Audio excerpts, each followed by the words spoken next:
भान सईदाबाद में ॿिले खाते ज़मीन तां कब्ज़ा ख़त्म करण लाइ DC जाम शोरो फरीदुद्दीन मुस्तफ़ा जी अॻवानी में लाॻापियल अमलदारनि सां गॾिजी ऑपरेशन कयो।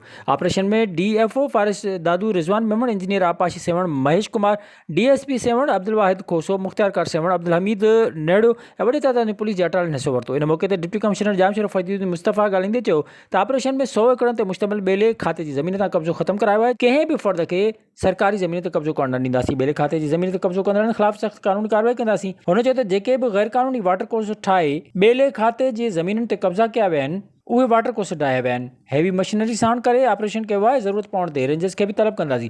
DC जाम शोरो फरीदुद्दीन मुस्तफ़ा वधीक चयो त जेकॾहिं माण्हू ॿीहर ॿेले खाते जी ज़मीन ते कब्ज़ो कंदा त उन्हनि ख़िलाफ़ सख़्त कानूनी क़दम खयो वेंदो। इन मौक़े ते DC जाम शोरो पारां SHO भान सईदाबाद मज़हर नाइज खे हिदायतूं जारी कयूं त ॿेले खाते जी ज़मीन ते पुलिस पिकेट क़ाइमु करे ज़मीन खे कब्ज़नि खां बचायो वञे। विज़िट कयो अवामी आवाज़ मीडिया ग्रुप जी वेबसाइट awamiawaz.pk